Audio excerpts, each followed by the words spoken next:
Hi friends, welcome back to our channel. അപ്പോൾ 9ാം ക്ലാസ്സിലത്തെ കൂട്ടുകാർക്ക് നാളെ കെമിസ്ട്രിയാണ് എക്സാമും, കെമിസ്ട്രിയും ഫിസിക്സും. അപ്പോൾ കെമിസ്ട്രി ഇമ്പോർട്ടൻറ്റ് ക്വസ്റ്റ്യൻസ് ഡിസ്കസ് ചെയ്യാൻ വേണ്ടിയിട്ടാണ് ഇപ്പോൾ നമ്മൾ ഈ വീഡിയോ ചെയ്യുന്നത്. അപ്പോൾ നമുക്ക് നേരെ വീഡിയോയിലേക്ക് കടക്കാം. അപ്പോൾ ആദ്യത്തെ ചോദ്യം, analyse the following figure and answer the questions. അപ്പോൾ താഴെ 2 ഫിഗർ തന്നിട്ടുണ്ട്. എന്താണ് 2 ടെസ്റ്റ് ട്യൂബ് എയും ബിയും. ഒന്നിൽ ഡൈല്യൂട്ട് HClഉം സിങ്കും ഉണ്ട്, ഒന്നിൽ ഡൈല്യൂട്ട് HClഉം അതുപോലെ തന്നെ മാഗ്നീഷ്യവും ഉണ്ട്. In which test tube is the rate of reaction faster? ഏത് ടെസ്റ്റ് ട്യൂബിലായിരിക്കും റേറ്റ് ഓഫ് റിയാക്ഷൻ ഫാസ്റ്റർ ആയിട്ട് നടക്കുക? ഏതിലായിരിക്കും? ടെസ്റ്റ് ട്യൂബ് ബിയിലായിരിക്കും. ഏതിലാണ്? Test tube B. ഈ രണ്ടാമത്തെ ചോദ്യം, which is the factor that influenced the rate of chemical reaction here? അപ്പോൾ ഏത് ഫാക്ടറാണ് ഇവിടെ റേറ്റ് ഓഫ് കെമിക്കൽ റിയാക്ഷനെ ഇൻഫ്ലുവൻസ് ചെയ്തത്? ഏതാണ്? മഗ്നീഷ്യം ആഡ് ചെയ്തത് കൊണ്ടാണ് നേച്ചർ ഓഫ് ദ റിയാക്റ്റൻറ്റിൻ്റെ നേച്ചർ കാരണം. ഓക്കെ, ഇനി നമുക്ക് രണ്ടാമത്തെ ചോദ്യം നോക്കാം. Hydrogen is the gas which can be easily prepared in the laboratory. അപ്പോൾ ഹൈഡ്രജൻ പറയുന്നത് ഒരു ഗ്യാസ് ആണ്, അത് നമുക്ക് ഈസി ആയിട്ട് ലബോറട്ടറിയിൽ പ്രിപ്പയർ ചെയ്യാൻ പറ്റും. ഓക്കെ, ഇനി അതിലത്തെ ക്വസ്റ്റ്യൻ നോക്കാം. How can hydrogen be prepared using the metal magnesium?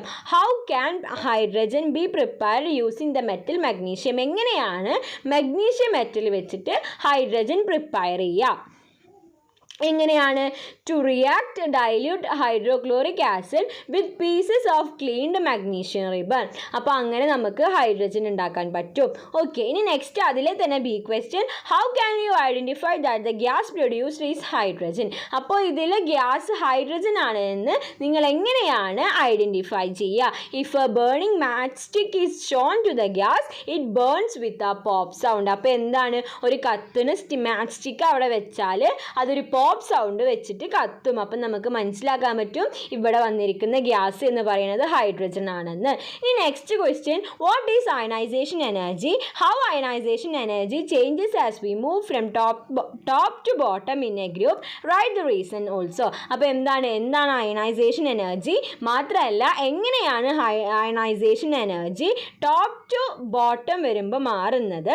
അതിൻ്റെ റീസൺ എന്താണ്? അപ്പോൾ നമുക്ക് നോക്കി നോക്കാം. എന്താണ് അയണൈസേഷൻ എനർജി?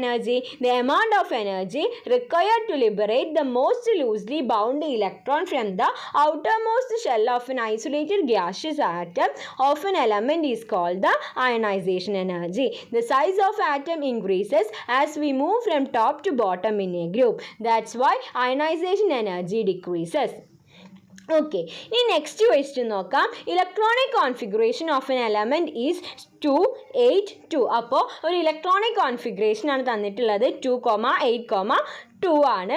അങ്ങനെയാണെങ്കിൽ write the group and period of the element. ഇതിൻ്റെ ഗ്രൂപ്പും പീരീഡും എത്രയാണ്? ഗ്രൂപ്പ് എത്രയാണ്? ഗ്രൂപ്പ് 2ഉം പീരീഡ് 3ഉം. ഓക്കെ, ഇനി അതിൽ തന്നെ ബി ക്വസ്റ്റ്യൻ നോക്കാം. Write the electronic configuration and group number of the element which is on the right side of the element in the periodic table. Atomic number of the element എന്ന് പറയുന്നത് 13 തന്നിട്ടുണ്ട്. അപ്പോൾ അങ്ങനെയാണെങ്കിൽ എത്രയായിരിക്കും? 2, 8, 3 ആയിരിക്കും അതിൻ്റെ ഇലക്ട്രോണിക് കോൺഫിഗറേഷൻ എന്ന് പറയുന്നത്. അതിൻ്റെ ഗ്രൂപ്പ് എത്രയായിരിക്കും? 13 ആയിരിക്കും. ഓക്കെ, ഇനി അടുത്ത ചോദ്യം നോക്കാം. Write any 2 environmental problems caused by acid rain. Acid rain മൂലം ഉണ്ടാകുന്ന ഏതെങ്കിലും 2 എൻവിയോൺമെൻറ്റൽ പ്രോബ്ലം. അപ്പോൾ എന്താണ്? Severe acid rain destroy the greenery of a region.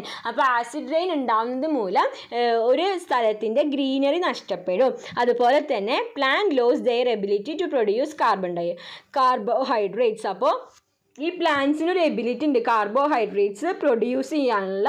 അപ്പോൾ ആ എബിലിറ്റി നഷ്ടപ്പെടും. ഓക്കെ, ഇനി അടുത്ത ചോദ്യം നോക്കാം. ഓക്കെ, അടുത്ത ക്വസ്റ്റ്യൻ നോക്കാം. What is electronegativity? എന്താണ് ഇലക്ട്രോനെഗറ്റിവിറ്റി? അപ്പോൾ എന്താണ് electronegativity? In a covalent bond the relative ability of each atom to attract the bounded pair of electrons towards itself is called electronegativity. Okay, ഇനി നമുക്ക് അടുത്ത ചോദ്യം നോക്കാം. In the chemical reaction that includes solid substances, the solid substances are broken into small pieces. This helps to increase the rate of reaction. Give one example. അപ്പോൾ അതിൻ്റെ ഒരു example പറയാണ്. എന്താണ്? Marble and hydrochloric acid are used to produce CO2. In this reaction, marble is broken into small pieces to increase the rate of chemical reaction. അപ്പോൾ എന്താണ്? ഇവിടെ marble ചെറിയ കഷ്ണങ്ങളാക്കും. എന്തിനു വേണ്ടിയിട്ടാണ്? Rate of chemical reaction increase ചെയ്യാൻ വേണ്ടിയിട്ട്. ഇനി അതിൽ തന്നെ write the reason for the statement. അപ്പോൾ ഇതിനുള്ള റീസൺ എന്താണ്? When solid are made into small pieces the surface area increases. As a result the number of molecules undergoing effective collision also increases. Hence the rate of reaction increases. Okay, അപ്പോൾ ഇത്രയും questions ആണ് നമ്മൾ important ആയിട്ട് discuss ചെയ്യാൻ ഉദ്ദേശിക്കുന്നത്. അപ്പോൾ കൂട്ടുകാർക്ക് ഈ വീഡിയോ യൂസ്ഫുൾ ആയി എന്ന് വിചാരിക്കുന്നു. Thanks for watching.